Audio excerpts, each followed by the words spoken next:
بسم اللہ الرحمن الرحیم۔ السلام علیکم ناظرین، میں عاصمہ شرازی، پروگرام ہے فیصلہ آپ کا۔ ناظرین، پچھلے 3-4 دنوں سے ہم کہہ سکتے ہیں کہ بہت اہم ڈیولپمنٹس پاکستان کی سیاست میں ہو رہی ہیں۔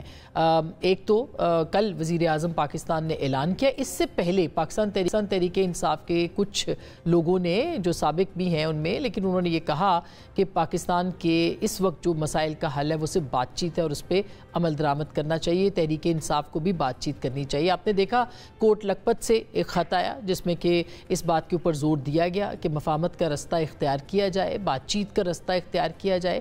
پھر آپ نے دیکھا کہ وزیر اعظم پاکستان نے کابینہ کے اندر یہ کہہ دیا کہ نیشنل ڈائیلاگ جو ہے اس کا ہونا ضروری ہے، لیکن یہ مشروط ہوگا، یہ غیر مشروط نہیں ہوگا۔ وہاں سے بھی کچھ شرطیں آ رہی ہیں، پی ٹی آئی کی طرف سے بھی شرطیں آ رہی ہیں، اور آج ایک اعلامیہ جو کہ تحریک تحفظ آئین جو ہے، انہوں نے محمود خان اچکزئی صاحب کی سربراہی میں کل رات گئے تک ایک بیٹھک ہوئی، اور اس کے بعد جو اعلامیہ آیا ہے اس کے اندر اس کو مثبت قرار دیا گیا ہے کہ وزیر اعظم پاکستان نے ڈائیلاگ کی آفر کی ہے، یعنی آئین کی سربلندی کے لیے، شفاف انتخابات کے لیے، جمہوریت میثاق جمہوریت کے لیے اس کو خوش آئند قرار دیا گیا ہے کہ بات چیت کا رستہ جو ہے وہ اختیار ہونا چاہیے۔ اب مسئلہ کہاں ہے؟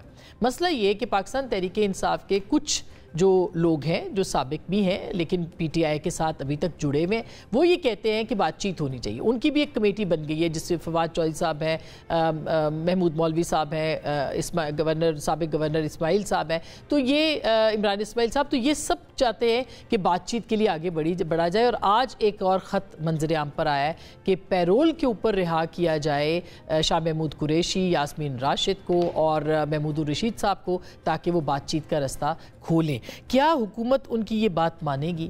کیا وہ پاکستان تحریک انصاف کے اندر جو مزاحمتی گروہ ہے، کیونکہ ساتھ ہی یہ کہا گیا ہے کہ اسٹریٹ سٹرگل جو ہے وہ کی جائے، اسٹریٹ موومنٹ کا آغاز کیا جائے، اور عمران خان صاحب نے یہ کہا ہے، ان کی بہن نے یہ کہا ہے، ان کی پارٹی کے بہت سے لوگ کہہ رہے ہیں، تو یہ مزاحمت اور یہ مفاہمت کس طرف لے کے جائے گی؟ کنفیوژن کیوں ہے؟ کہاں ہے؟ کس کے اندر ہے؟ بات چیت کون کرے گا؟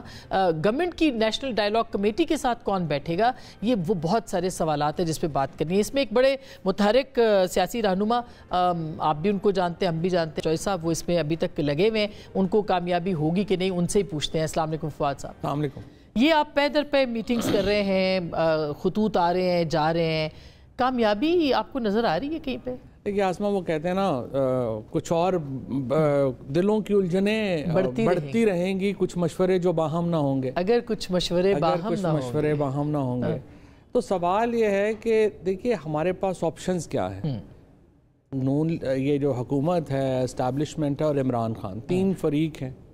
ٹو بی فیئر ود، حکومت نے، اسٹیبلشمنٹ نے 3 سال میں کیا زور نہیں لگا لیا، اور عمران خان کی پولیٹیکل امپورٹنس جو ہے یہ آلٹرنیٹیو نہیں ہو سکا، ان کا قد بڑھتا جا رہا ہے۔ دوسری طرف پی ٹی آئی نے، عمران خان نے پورا زور لگا لیا ہے کہ انقلابی آ جائے، وہ بھی نہیں آیا۔ اب ہم ایک سٹیلمیٹ میں چلے گئے۔ اس میں دیکھیں شاید جو مین پلیئرز ہیں ان کا تو کوئی نقصان نہیں ہو رہا، لیکن جو ہم لوگ ہیں، جو عام پاکستانی ہیں، ہمارا جو ہے وہ کڑکا نکل گیا ہے۔ 50,000 سے 3 لاکھ کمانے والے لوگوں کو تو سمجھ نہیں آ رہی زندگی کیسے گزارنی ہے۔ سمپل ہے نا، 200% اضافہ ہو گیا آپ کی روزمرہ کی اشیاء میں، اور اب آپ کے سامنے، آپ تو خود سیلریڈ پرسن ہے، 35-40% ٹیکس لگ گیا ہے سیلریڈ کلاس کے اوپر۔ فارمر جو ہے اس کی، آپ نے گندم نہ خرید کے سارا ٹھیکہ 1/3% سلیش ہو گیا۔ اوورسیز پاکستانی جو ہیں وہ اتنا ہائی ٹمپریچر ہے پاکستان میں سیاست کا، وہ $1 لگانے سے ڈر رہے ہیں۔ اب دیکھو صورتیں ہیں، یا تو یہ